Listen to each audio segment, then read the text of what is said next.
Olá, no Direito Sem Fronteiras desta semana vamos falar sobre a União Europeia, que saiu na frente e aprovou um plano de recuperação verde pós-pandemia. O projeto para a chamada economia verde foca em políticas sustentáveis de combate às mudanças climáticas. Veja na reportagem. O mundo está mais limpo graças ao isolamento social imposto pela pandemia do coronavírus. Emissões de gás carbônico, CO2, tiveram redução recorde de 8%, a maior queda na história, segundo o relatório da Agência Internacional de Energia. E é justamente o investimento em projetos sustentáveis que vai ajudar na recuperação de países que passaram pela pior fase da pandemia. A União Europeia saiu na frente em julho e aprovou um plano que vai injetar dinheiro na chamada economia verde. O presidente do Conselho Europeu, Charles Michel, fez o anúncio do acordo histórico em Bruxelas, sede da União Europeia, reforçando que a Europa é forte e está unida. O plano prevê um total de recuperação de 750 bilhões de euros, ou 4,5 trilhões de reais. Grande parte dessa quantia será usada para melhorar a eficiência energética e de aquecimento de residências. Também serão investidos recursos para energia renovável, modelos de veículos limpos e instalação de pontos de carregamento no prazo de 5 anos. E trens que não poluem. Bela medida. Para debater o assunto, vamos conversar via Skype com Renata Franco, especialista em Direito Ambiental e Regulatório, e com Gláucia Savim, advogada ambiental e presidente da Comissão de Meio Ambiente da OAB de São Paulo. Muito obrigado pela presença aqui em nosso programa. Eu começo com Gláucia. Gláucia, em que momento o meio ambiente se transformou numa emergência na Europa pós-pandemia?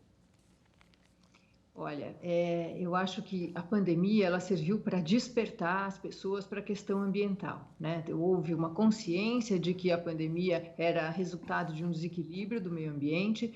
E o que eu acho mais relevante que as pessoas percebam, eu acho que hoje todos nós conhecemos uma curva exponencial, né? Graças à pandemia. E a gente teve um único fator de risco que foi o vírus. Quando você está diante das mudanças climáticas, você tem uma série de fatores combinados que interagem entre si e vão produzir não uma curva exponencial, como a gente viu na pandemia, mas uma curva hiperexponencial com caracteres complexos, porque você tem, como eu falei, esses fatores interagindo entre si, então a amplitude desses fatores todos, ela é também multiplicada.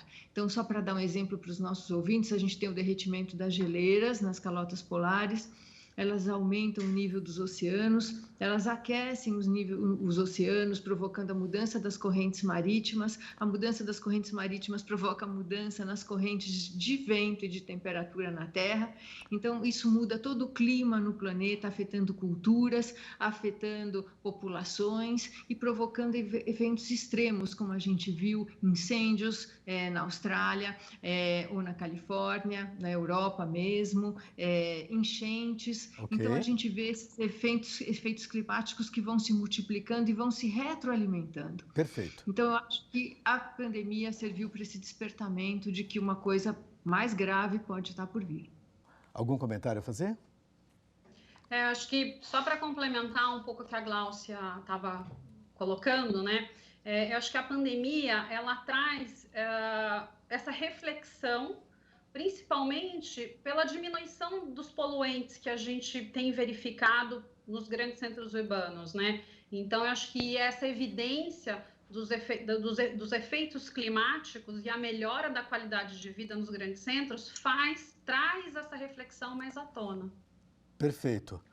É interessante notar o seguinte, a Europa vai colocar 91 bilhões de euros por ano para melhorar a eficiência energética e de aquecimento nas residências.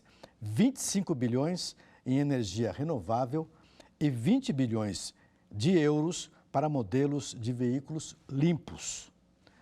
É um volume de dinheiro violento. Mas eu queria perguntar uma outra coisa em relação a uma nova cultura que está ocorrendo na Europa. Na verdade, não é nova, mas é uma retomada dos partidos verdes. Houve recentemente uma eleição na França e o Partido Verde acabou vencendo a eleição. Mais ou menos espelhando, eu vi que a Gláucia até abriu um sorriso ali, eu já vou passar para você a palavra, mais ou menos uma extensão do que aconteceu também no Parlamento Europeu.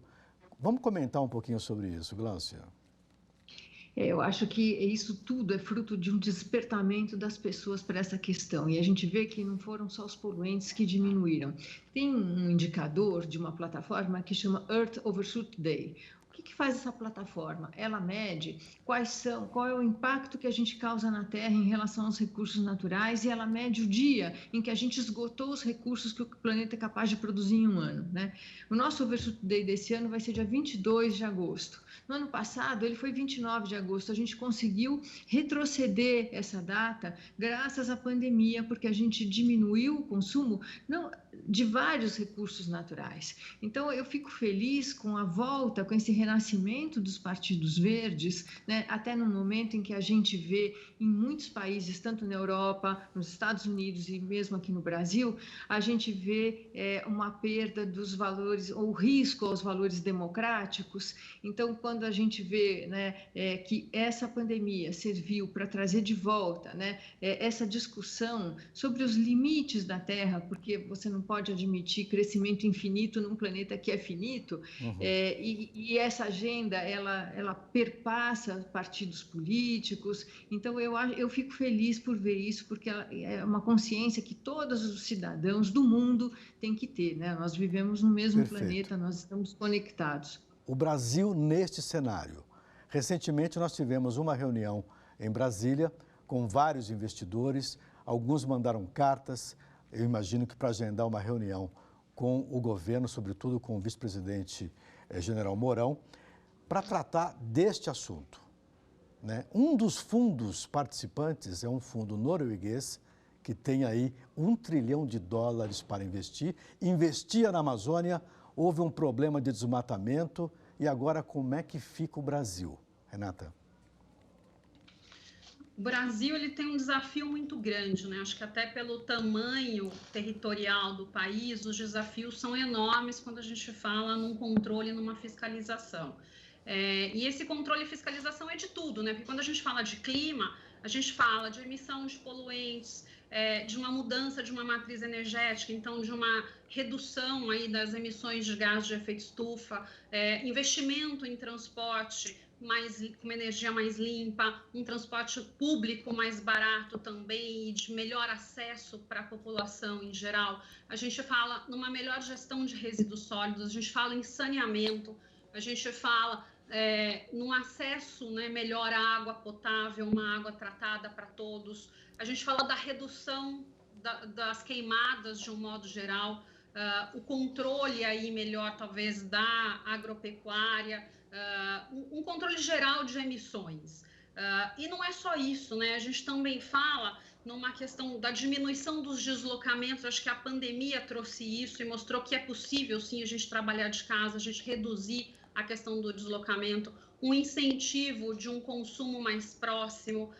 Então, tudo isso precisa ser pensado. E a questão do Brasil, eu acho que o principal desafio é o tamanho continental do país, né? Onde você precisa implementar diversas políticas e que, às vezes, uma política ela tem que ser diferente para determinados estados. Então, tem esse agravante maior e é essencial, sim, uma retomada, né, da economia pós-pandemia, buscando uma proteção ambiental, uma redução dos gases de efeito estufa para a proteção aí da própria existência nossa futura no planeta. O Brasil está tentando negociar um empréstimo de $1 bilhão junto ao Banco do BRICS, né, para poder ajudar um pouquinho nesse momento de crise econômica, de queda de impostos e tal, e sobretudo nesse momento pós-pandemia.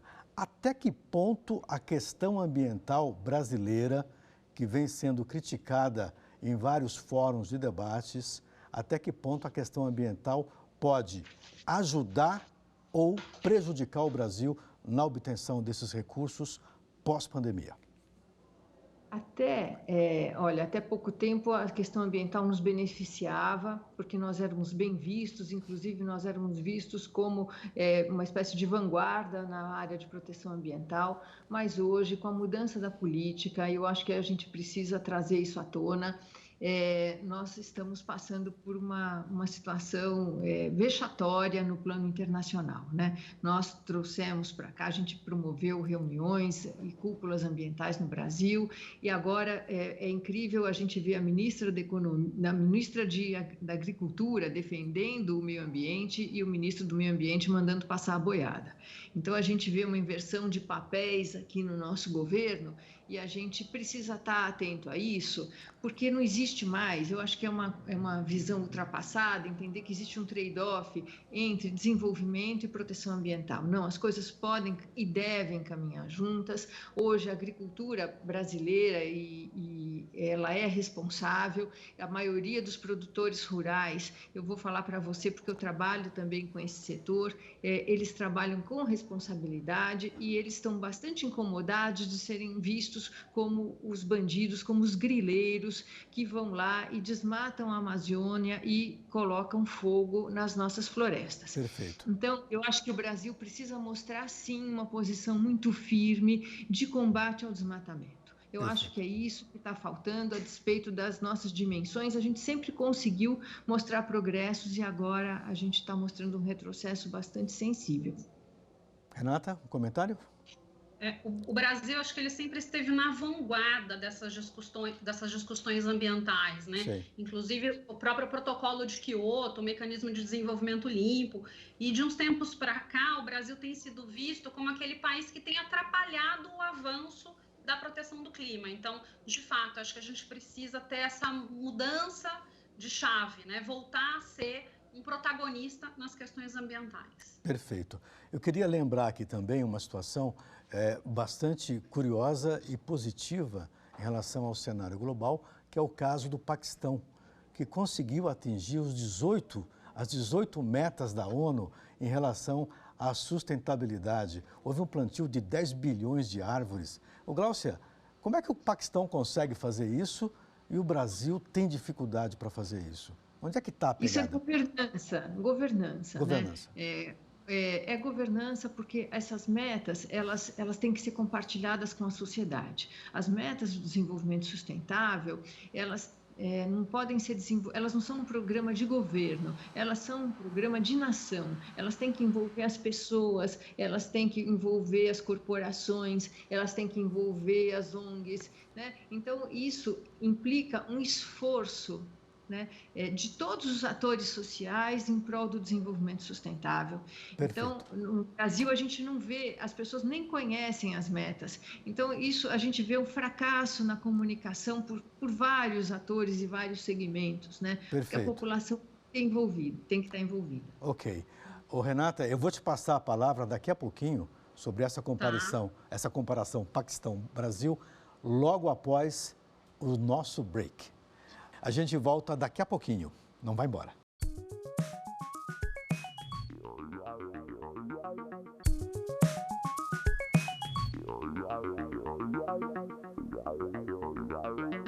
O Direito Sem Fronteiras está de volta e hoje estamos falando sobre a recuperação verde pós-pandemia na Europa. Renata, eu encerrei o primeiro bloco falando de uma comparação entre o Paquistão, que atingiu 18 metas de sustentabilidade previstas pela ONU. E eu queria, por que o Paquistão consegue e o Brasil tem essa dificuldade? Tem uma questão também, acho que, de educação da população, né? De um engajamento da população como um todo. Como a própria Gláucia comentou, poucas pessoas, às vezes, têm conhecimento de todas essas metas. Então, ela perpassa por mais do que um programa de governo, né? Uma política, uma mudança de cultura com o envolvimento da população. Porque não adianta você só ter um plano de governo voltado para essas metas, mas você precisa ter toda a população também engajada, participando para este objetivo. Perfeito. Entre as metas atingidas pelo Paquistão estão o saneamento básico, água e várias operações que transformam a vida das pessoas num nível bem acima daquilo que nós temos, sobretudo em grande parte da periferia aqui no Brasil.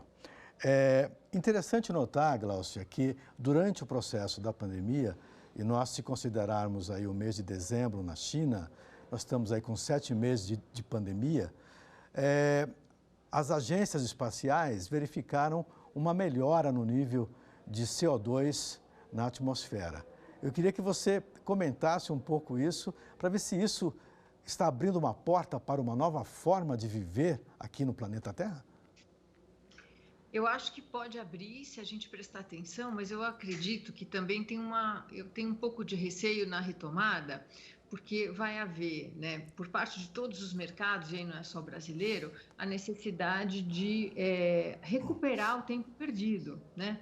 E aí eu fico com receio de que as pessoas afrouxem a questão do controle ambiental das emissões, né? E não só das emissões, mas de todos os fatores que podem trazer um agravamento na qualidade de vida. Porque a gente, sei lá, os organismos internacionais estão prevendo aí 2, 3 anos de recessão em razão da pandemia, uma recessão mundial. Então, eu tenho um pouco de receio de que a gente passou aí por um período de trégua, mas que ele pode não durar em razão dessa necessidade de retomada, né? Então, essa retomada tem que ser muito cuidadosa, porque a gente já percebeu, né, os efeitos daquilo que a gente produz para o planeta. Renata, o Brasil pode voltar a produzir satisfatoriamente, mantendo uma boa governança ambiental? Eu acredito que não só o Brasil, mas como todos os países. É essencial, e eu acho que a pandemia ela traz justamente essa reflexão de que é possível, né? Apesar da gente estar tendo um reflexo econômico bastante grande, o que se achava que era impossível alcançar, a gente viu que não é impossível, que há sim a possibilidade dessa redução. É uma questão, talvez, de uma mudança de cultura de todos, né? Nós, população, como de políticos, de empresas, visando uma retomada econômica sem descuidar das questões ambientais. E a gente sabe que é possível, né? O problema é que o meio ambiente ele sempre foi muito visto como custo dentro das empresas, dentro das instituições, ou até mesmo dentro do governo. Ele nunca foi pensado como um investimento de médio e longo prazo que traz, sim, uma economia, né? E traz, sim, uma melhora da qualidade de vida. E melhora de qualidade de vida é uma economia para governo, onde você tem um menor custo de saúde pública, né, sendo gasto com questões aí voltadas para tratamento, ocasionados por poluição. Então, mesmo a questão de saneamento, então você melhora muito em outros aspectos, né, e você dá qualidade de vida para a população de um modo geral. Então, essa retomada ela é essencial, não só para o Brasil, ela é possível, a gente está vendo isso, simplesmente mudar essa cultura e melhor estruturar uma retomada mais verde, mais ecológica, né, com menor impacto. Perfeito.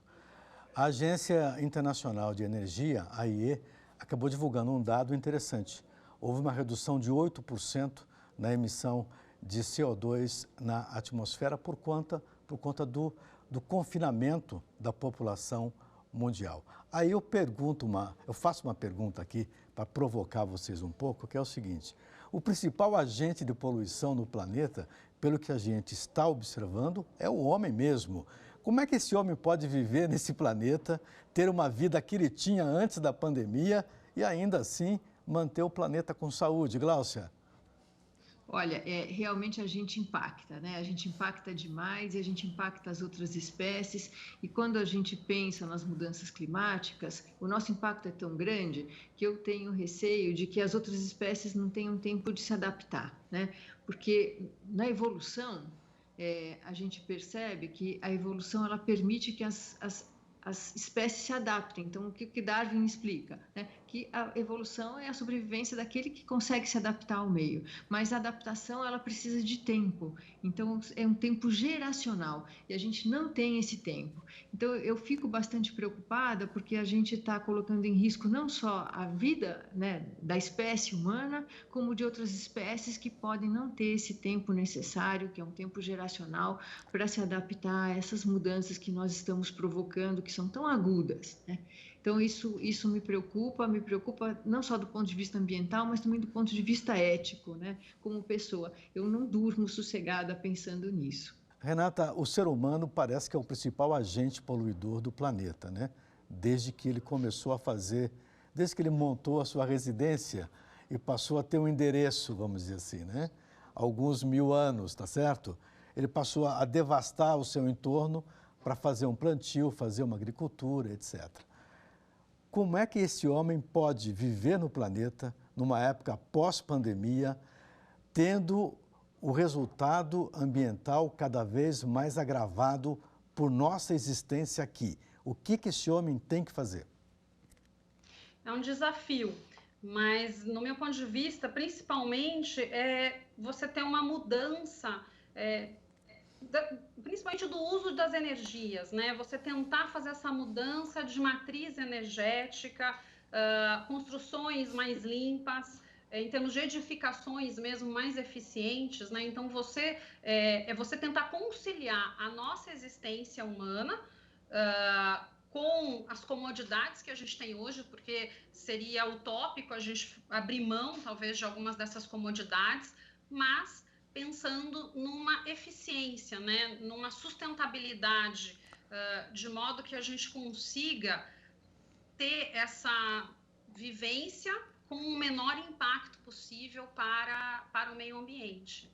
Perfeito. A Alemanha, por exemplo, acabou tomando uma atitude e exercendo a sua liderança mundial, banindo produtos como plástico e aquele que a gente conhece como isopor. Quer dizer, o país baniu o uso desses dois produtos. É possível que historiadores no futuro contem uma história não muito agradável do plástico. Ô Gláucia, quando é que nós poderemos abrir mão do plástico? Eu acho que a gente pode abrir mão do plástico, né? A gente viveu, o plástico ele surgiu depois da Segunda Guerra. Antes da Segunda Guerra a gente não tinha plástico. Claro que o plástico ele é importante como embalagem, né? Ele permite um transporte mais fácil de muitos produtos, mas ele é uma conquista recente. Então, eu acho que a gente tem outros sucedâneos hoje e a gente não pode esquecer que a gente tem um recipiente excelente que é reciclável, que é o vidro, né? Não só é reutilizável, como é reciclável. A gente tem aí várias alternativas ao plástico. Então, acho que a gente pode, se não banir, pelo menos reduzir bastante a aplicação do plástico, evitando pelo menos esse plástico de uso único, né? Os descartáveis que a gente usa de uma vez só e depois tem que jogar fora. Nós estamos falando aqui da questão ambiental e estamos acostumados a ver no Brasil incêndios de grande devastação. Em 2020, por exemplo, a gente assistiu ao incêndio do Pantanal, que rompeu aí vários padrões históricos, né? Infelizmente, destruindo boa parte do Pantanal. O Pantanal que já havia registrado um sofrimento por conta da falta de chuva e áreas enormes, 5, 6 vezes o tamanho da cidade de São Paulo, foram destruídas pelo fogo. Nós estamos falando aqui do fogo, estamos falando aqui de árvores queimadas e falando também de carvão. Na Europa, por exemplo, a Polônia depende do carvão para a sua fonte energética. Esta é uma fonte que não é considerada limpa, uma grande emissão de carbono. Como que no Brasil hoje, Renata, a gente poderia dar um passo mais largo para a eliminação, das queimadas e 2, do uso de madeira como combustível? Aumentando talvez a fiscalização, né? O controle dessa ampliação de pasto de forma irregular, porque tem muita gente que trabalha de forma regular dentro da legislação, né? Então, a gente está falando da irregularidade, da ilegalidade. Então, esse corte aí irregular, a fiscalização em cima disso, mas eu acho que também não dá para esquecer que até que o começo, né, que a Gláucia comentou, há uma retroalimentação da questão climática, né? Então, às vezes, esses incêndios, eles acabam tomando muitas vezes proporções muito maiores, até por questões climáticas. Então, você tem o El Niño, o Laninha, toda uma modificação de temperatura, de oceano, você acaba mudando também a questão de chuvas, tempos maiores, mais secos, e isso provoca, aumenta-se o combustível aí para maiores incêndios, causando um maior impacto no meio ambiente como um todo, né? Então, é uma questão, não é só do controle da queimada em si, a mudança do combustível ela é necessária, até nessa retomada no Pacto Verde que a Europa está colocando, é primordial a questão da substituição das fontes de energia para fontes mais renováveis. Então, acho que isso é o principal, mas mais do que isso é fiscalização política, acho que a gente já tem, mas é implementar e colocar na prática, e a partir do momento que a gente tem uma melhora da qualidade ambiental, a gente também vai ter uma melhora dessas questões. Gláucia, a gente viu, no caso do incêndio do Pantanal, a gente viu madeira cortada, né, em grande volume, árvores cortadas, né, as toras, e essas toras servindo de alimentação do incêndio. Que tipo de enquadramento penal uma situação dessa pode sugerir a quem cometeu esse tipo de crime ambiental? Tem vários crimes previstos, não só no Código Penal, mas na Lei de Crimes Ambientais. Então, a gente tem o crime de incêndio, a gente tem um outro crime previsto na Lei de Crimes Ambientais, que é a destruição de áreas de proteção. Então, a gente tem aí um arcabouço, o Brasil tem um arcabouço legislativo excelente, né? A gente tem leis ambientais boas. Mas não funciona muito, Gláucia? Não, porque a fiscalização é precária e também a gente tem a questão da certificação da madeira, né? Então, é importante a gente não permitir a venda de madeira não certificada, o uso e a comercialização de madeira que seja objeto de crime. Então, isso tudo tem que ser objeto de fiscalização. Perfeito. A gente precisa realmente investir um pouco mais nisso. Mas eu queria só retomar um ponto aqui da sua pergunta anterior, que eu acho que as nossas fontes energéticas, a nossa matriz é limpa no Brasil, a gente usa fontes renováveis, mas a gente pode ainda melhorar porque a gente tem um potencial incrível para a utilização de energia solar, né? Perfeito. Então, a gente tem um país que tem sol quase que o ano inteiro, então você vê Marrocos, tem toda a planta industrial deles alimentada por energia solar. Então, a gente pode melhorar bastante. Muito obrigado. Infelizmente, nós chegamos ao final do programa. Eu agradeço muito a participação de vocês e a divisão de conhecimento com todos nós. Muito obrigado. E agradeço também a você que nos acompanhou. Veja a nossa programação completa no site da TV Justiça e também no nosso canal no YouTube.